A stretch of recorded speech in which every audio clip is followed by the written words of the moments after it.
Sindh online school class 6 मज़मून science बाब 3 सबक 5 बूटन में साह खणण ऐं रोशनाई तरकीब जा अमल respiration and photosynthesis in plants. ॾोहिटनि ऐं ॾोहिटियुनि खे सिंध ऑनलाइन स्कूल में भली ॻाल्हि। मां आहियां नाना आबिद।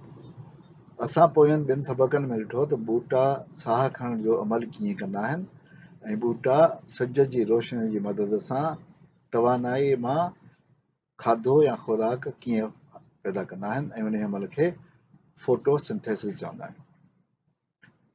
जीअं त इहे ॿई अमल ॿूटे में गॾोगॾु थींदा आहिनि ऐं ॿूटे जे पन में थींदा आहिनि, उन जे करे अचो त हिन सबक में असां इन्हनि ॿिन्ही अमलनि खे गॾिजी ॾिसूं त गॾिजी उहे अमल कीअं था थियनि ऐं उन्हनि जो हिक ॿिए ते कहिड़ो असरु थिए।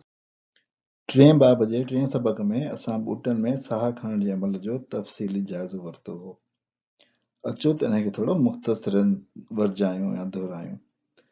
साह खणण जो अमल माइटोकॉन्ड्रिया में थींदो आहे, जंहिंमें अॻु में मौजूदु या अॻु में ठहियल निशास्तो या ग्लूकोज़ ऐं हवा मां ऑक्सीजन इस्तेमालु थींदी आहे। उन्हनि जे कीमियाई अमल जे करे तवानाई यानी एटीपी मिलंदी आहे ॿूटे खे ऐं पाणी ख़ारिज थींदो आहे बाफ़ जी सूरत में या बुखारनि जी सूरत में ऐं कार्बन डाइऑक्साइड गैस ख़ारिज थींदी आहे। इहो अमल रुॻो ॿूटनि में कोन थींदो आहे, साह खणण जो अमल हर जानदार में साॻिए तरीक़े सां थींदो आहे।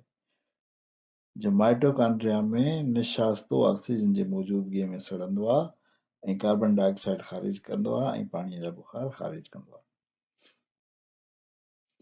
असां टें बाब जे चोथें सबक में पढ़ियो त ॿूटनि में फोटोसिंथेसिस जो अमल बि थींदो आहे, जेको रोशनाई तरकीब जो अमल आहे, जंहिंजो मतिलबु आहे त रोशनाई जी मदद सां खाधो तयारु करणु या खुराक तयारु करणु। इहो अमल क्लोरोप्लास्ट जेको हिसो हूंदो आहे जीव घरड़े में उन में थींदो आहे ऐं क्लोरोप्लास्ट जे अंदरि जेके क्लोरोफिल आहिनि उन जे करे थींदो आहे। इन अमल में सिज जी रोशनीअ मां तवानाई हासिल करे, ज़मीन मां पाणी हासिल करे ऐं हवा मां ऑक्सीजन हासिल करे ॿूटो पंहिंजे इन क्लोरोप्लास्ट में अंदरि निशास्तो या ग्लूकोज ठाहींदो आहे ऐं नतीजे में ऑक्सीजन हवा में छॾींदो आहे। हाणे अचो त हिन ॿिन्ही अमलनि खे असां गॾाए ॾिसूं, छो त ॾींहं जे वक़्तु ॿई अमल थींदा आहिनि। माइटोकॉन्ड्रिया तवानाई बि ठाहींदो रहंदो आहे ऐं क्लोरोप्लास्ट खाधो बि ठाहींदो रहंदो आहे। यानी साह खणण जे अमल में निशास्तो या ऑक्सीजन इस्तेमालु थींदा आहिनि, उन मां एटीपी तवानाई ठहंदी आहे जेका ॿूटे खे पंहिंजे कम में ईंदी आहे ऐं इन साह खणण जे अमल में कार्बन डाइऑक्साइड गैस ख़ारिज थींदी आहे ऐं पाणी जा बुखार ख़ारिज थींदा आहिनि। ॿिए तरफ़ फोटोसिंथेसिस जो यानी रोशनाई तरकीब जो अमल बि जारी रहंदो आहे, जंहिंमें क्लोरोप्लास्ट में मौजूदु क्लोरोफिल तवानाई हासिल करे सिज जी रोशनीअ खां ऐं पाणी हासिल करे ज़मीन मां ऐं कार्बन डाइऑक्साइड हासिल करे हवा मां निशास्तो ठाहींदा आहिनि जेको खुराक हूंदो आहे ॿूटे जी ऐं ऑक्सीजन हवा में छॾींदा आहिनि। असांखे ख़बर आहे त फोटोसिंथेसिस लाइ सिज जो हुअणु तमामु ज़रूरी आहे, छो त सिज जी तवानाईअ में ई क्लोरोफिल फोटोसिंथेसिस करे सघंदो आहे। पर पोइ भला राति जे वक़्तु छा थो थिए? राति जे वक़्तु सिज कोन हूंदो आहे, हुनजे करे फोटोसिंथेसिस बि राति जे वक़्तु कोन थींदी आहे। राति जे वक़्तु ॿूटो रुॻो साह खणंदो आहे, यानी ॿूटो राति जे वक़्तु निशास्ते खे इस्तेमालु कंदो आहे, ऑक्सीजन खे बि इस्तेमालु कंदो आहे, नतीजे में कार्बन डाइऑक्साइड ख़ारिज कंदो आहे ऐं तवानाई जेका ठहंदी आहे उहो पंहिंजे मक़सद लाइ इस्तेमालु कंदो आहे। अचो त हाणे ॿिन्ही अमलनि जे कीमिया ते हिकिड़ी नज़र विझूं। असांखे ख़बर आहे त साह खणण में हिकिड़ो मालिक्यूल ग्लूकोज़ जो यानी निशास्ते जो इस्तेमालु थींदो आहे, 6 मालिक्यूल ऑक्सीजन जा इस्तेमालु थींदा आहिनि ऐं इहो निशास्तो ऑक्सीजन जी मौजूदगीअ में ॿरी 6 मालिक्यूल कार्बन डाइऑक्साइड जा ठाहींदो आहे ऐं 6 मालिक्यूल पाणी जा ठहंदा आहिनि ऐं तवानाई ख़ारिज थींदी आहे। उन्हे जे बरक्स रोशनाई जी तरकीब में 6 मालिक्यूल कार्बन डाइऑक्साइड जा वठी ऐं ज़मीन मां 6 मालिक्यूल पाणीअ जा वठी सिज जी तवानाई इस्तेमाल करे ॿूटो निशास्ते जो हिकिड़ो मालिक्यूल ठाहींदो आहे ऐं 6 मालिक्यूल ऑक्सीजन जा हवा में ख़ारिज कंदो आहे। हाणे हिन में जेकॾहिं तव्हां ॾिसो थोरो गौर कयो त हिन में हिकिड़ो मालिक्यूल निशास्ते जो आहे ॿिन्ही में। साह खणण में हिकिड़ो मालिक्यूल निशास्ते जो इस्तेमाल थो थिए ऐं रोशनाई तरकीब में हिकिड़ो मालिक्यूल निशास्ते जो ठहे थो।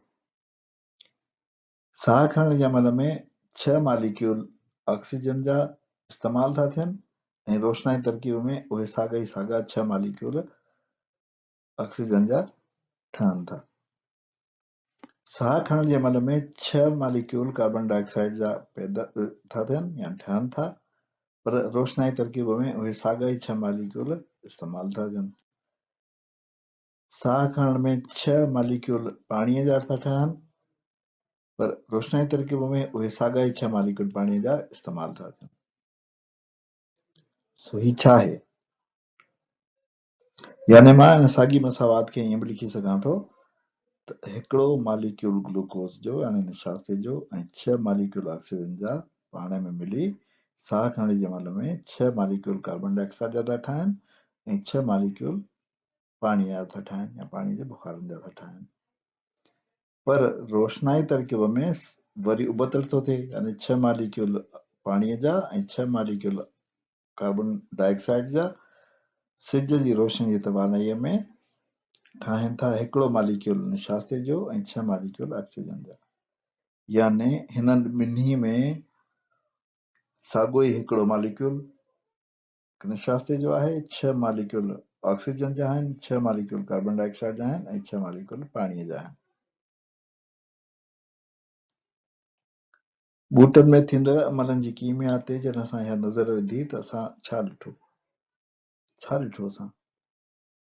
असां ॾिठो त साह खणण ऐं फोटोसिंथेसिस जी मसावत में साॻिया ऐं हिक जेतिरा अंसर शामिल आहिनि। असां ॾिठो त राति जो रोशनाई तरकीब कोन थी थिए, हुन जो मतिलबु त साह छो त 24 कलाक खॼे थो, इन करे साह खणण जो वक़्तु वधीक आहे, यानी खुराक जो ख़र्च ऐं कार्बन डाइऑक्साइड जो ठहण जो वधीक वक़्त लाइ थिए थो। यानी खुराक जो ख़र्च ऐं कार्बन डाइऑक्साइड जो ठहण वधीक वक़्त लाइ थिए थो। पोइ हाणे ही छा आहे? ही त सफ़ा जेको आहे उहो कंफ्यूजन आहे, ही त असांखे परेशानीअ जी ॻाल्हि आहे। त आख़िर जॾहिं ॿई साॻा ई आहिनि त पोइ आख़िर खाधो ठहे कीअं थो? साह खणण में ओतिरो ई खाधो इस्तेमालु थो थिए जेतिरो असांजे फोटोसिंथेसिस में ठहे थो। ऑक्सीजन बि साह खणण में ओतिरी थी इस्तेमालु थिए जेतिरी ऑक्सीजन फोटोसिंथेसिस में ठहे थी। त पोइ आख़िर खाधो कीअं थो ठहे? फ्रूट कीअं था ठहनि? भाॼियूं कीअं थियूं ठहनि? अनाज कीअं था ठहनि? ऐं ॿूटनि मां ऑक्सीजन कीअं थी वधे? सम्झ खां ॿाहिरि आहे। इहा त सोचण जी ॻाल्हि आहे त जॾहिं साह खणण ऐं फोटोसिंथेसिस जी मसावत में साॻिया ऐं हिक जेतिरा अंसर शामिल आहिनि, राति जो रोशनाई तरकीब नथी थिए, खुराक जो ख़र्च ऐं कार्बन डाइऑक्साइड जो ठहण वधीक वक़्त लाइ थो थिए, त पोइ आख़िर खाधो कीअं थो ठहे ऐं ऑक्सीजन कीअं थी वधे? इन सवाल जो जवाबु हासिल करण लाइ अचो त असां ॿूटे में थींदड़ अमलनि जो जाइज़ो वठूं। छो त ॾींहं जो ॿई अमल थींदा आहिनि, यानी साह खणण वारो अमल बि ऐं फोटोसिंथेसिस वारो अमल बि। त अचो त ॾींहं जे वक़्तु ॾिसूं त ॿूटे में छा थो थिए। साह खणण जे अमल में ॿूटो हिकिड़ो मालिक्यूल निशास्ते जो इस्तेमालु करे 6 मालिक्यूल ऑक्सीजन जा हवा मां वठी 6 मालिक्यूल कार्बन डाइऑक्साइड जा ख़ारिज कंदो आहे। साॻिए वक़्तु रोशनाई तरकीब जे अमल में ॿूटो ऑक्सीजन ख़ारिज कंदो आहे ऐं तवानाई ठाहींदो आहे। असां इहो पढ़ियो हो चोथे सबक में त रोशनाई तरकीब जो अमल साह खणण जे अमल खां 10 तेज़ हूंदो आहे। यानी जेतिरे वक़्त में ॿूटे हिकिड़ो मालिक्यूल इस्तेमालु कयो निशास्ते जो ओतिरी देर में बूटे रोशनाई तरकीब जे मदद सां 60 मालिक्यूल कार्बन डाइऑक्साइड जा तक़रीबन इस्तेमाल कया, 60 मालिक्यूल ऑक्सीजन जा ख़ारिज कयईं ऐं 10 मालिक्यूल निशास्ते जा ठाहियईं साॻिए वक़्त में। छो त रोशनाई तरकीब जो अमल साह खणण जे अमल खां तेज़ हूंदो आहे। उन्हीअ जे करे ॿूटो जेतिरो ऑक्सीजन निशास्तो इस्तेमाल करे थो उन खां वधीक निशास्तो ठाहे थो ऐं उन खां वधीक ऑक्सीजन ठाहे थो ऐं जेतिरी कार्बन डाइऑक्साइड ॿाहिरि थो कढे उन खां घणो वधीक ऑक्सीजन हवा मां खणी इस्तेमाल थो करे। उन्हीअ जे करे ॿूटा ज़रियो आहिनि खाधे जो ऐं ॿूटा ज़रियो आहिनि ऑक्सीजन जो। हाणे जेकॾहिं असां इन ॿिन्ही अमलनि खे गॾु गॾु ॾिसूं त असांखे ख़बर पवंदी त रोशनाई तरकीब में खाधो ठहंदो आहे, साह खणण जे अमल में खाधो इस्तेमालु थींदो आहे। रोशनाई तरकीब में सिज जी तवानाई इस्तेमालु थींदी आहे ऐं साह खणण में खाधे मां तवानाई ठहंदी आहे। रोशनाई तरकीब में कार्बन डाइऑक्साइड ख़र्च थींदी आहे ऐं साह खणण में कार्बन डाइऑक्साइड ऐं पाणी ठहंदो आहे। रोशनाई तरकीब में ऑक्सीजन ठहंदी आहे पर साह खणण में ऑक्सीजन ख़र्च थींदी आहे। रोशनाई तरकीब रुॻो ॿूटनि में थींदी आहे छो त क्लोरोफिल जी ज़रूरत आहे, पर साह खणण जो अमल सभिनी जानदारनि में थींदो आहे। रोशनाई तरकीब लाइ रोशनी खपे पर साह खणण लाइ रोशनी न खपे। रोशनाई तरकीब क्लोरोप्लास्ट में थींदी आहे पर साह खणण जो अमल माइटोकॉन्ड्रिया में थींदो आहे। रोशनाई तरकीब तवानाईअ मां ग्लूकोज़ ठाहिणो हूंदो आहे पर साह खणण ग्लूकोज़ मां तवानाई हूंदी आहे। रोशनाई तरकीब जो अमल तेज़ हूंदो आहे, तक़रीबन 10 गुणो तेज़ हूंदो आहे साह खणण खां, साह खणण जो अमल सुस्त हूंदो आहे। इन्हनि ॿिन्ही अमलनि जूं कुझु ख़ासि ॻाल्हियूं जेके कॾहिं न विसारणु खपनि उहो आहे त साह खणण जो अमल ॾींहं राति जारी रहंदो आहे। कुझु ॿार या कुझु माण्हू ईअं सम्झंदा आहिनि त ॿूटो राति जो रुॻो साह खणंदो आहे ऐं ॾींहं जो सिर्फ़ु फोटोसिंथेसिस थींदी आहे। ईअं न आहे, साह खणण जो अमल ॾींहं राति जारी रहंदो आहे। फोटोसिंथेसिस ऐं साह खणण जो अमल ॾींहं जो गॾु थींदा आहिनि। ॾींहं जो ख़ारिज कयल ऑक्सीजन ख़ारिज कयल कार्बन डाइऑक्साइड खां वधीक हूंदी आहे। राति जो फ़क़ति कार्बन डाइऑक्साइड ख़ारिज थींदी आहे छो त फोटोसिंथेसिस कोन थींदी आहे। उन्हीअ जे करे राति जे वक़्तु वणनि जे हेठां न वेहणु घुरिजे।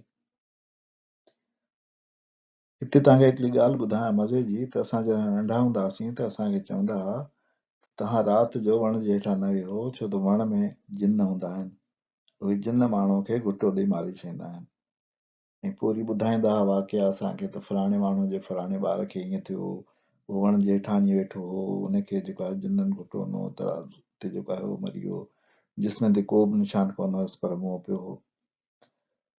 असां हुनखे सच सम्झंदा हुआसीं। जॾहिं असां वॾा थियासीं असां पढ़ियो फोटोसिंथेसिस ऐं रिस्पायरेशन प्लांट में, तॾहिं असांखे ख़बर पई त राति जो जॾहिं माण्हू वण जे हेठां वेहे थो त वण मां जेका कार्बन डाइऑक्साइड गैस निकिरे थी उहा असांखे मारे थी छॾे। उहा हिकिड़ी तमामु मारण वारी गैस आहे छो त उहा ऑक्सीजन खे हटाए थी छॾे। ऐं जेकॾहिं ऑक्सीजन हटंदी त पोइ असांजो जिस्म में त माइटोकॉन्ड्रिया तवानाई कोन ठाहे सघंदो। हिन तवानाई न ठहंदी त असांजा जीव घड़ा आहिस्ते आहिस्ते करे ऐं मरी वेंदा। उन जे करे राति जो वण जे हेठां वेहणु न घुरिजे ऐं राति जो वण जे में जिन कोन हूंदा आहिनि पर इहा कार्बन डाइऑक्साइड गैस हूंदी आहे जेका माण्हूअ खे मारे छॾींदी आहे।